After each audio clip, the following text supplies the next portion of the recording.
დღეს გვესმის, რომ პური ჯანმრთელობისთვის საზიანოა, პურის მოხმარება არ შეიძლება, შეამცირეთ და ასე შემდეგ. მაშინ როცა მართლა ესეთი წმინდა და ახლობელი არის ადამიანისთვის და მისი ცხოვრების განუყოფელი ნაწილი იყო ამდენი 1000 წლის მანძილზე. მთავარი მიზეზი, როგორც მე ვხედავ, არის სიხარბე. სიხარბემ მიიყვანა ადამიანი დიდ ინდუსტრიამდე.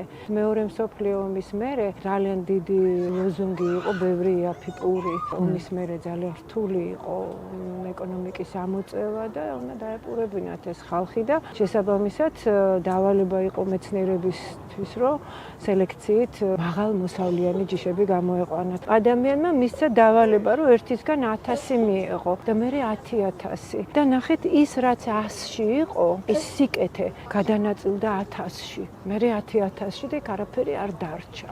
მერე ემატება ინტენსიური საფუარი და რაღაცა ხელოვნური ვიტამინები, 1000 რამე. მოდი ამას არ მოგიყვებით რა ემატება, იმიტომ რომ სუპერმარკეტის პურს უბრალოდ აღარ შეჭამთ. ინდუსტრია არის ის, რაც აი ამ პროდუქტებს, იქნება ეს პური, იქნება ეს ღვინო, თუ იქნება სხვა პროდუქტები, გადააქცევს აი ასეთ ცოტა ხელოვნურ პროდუქტად.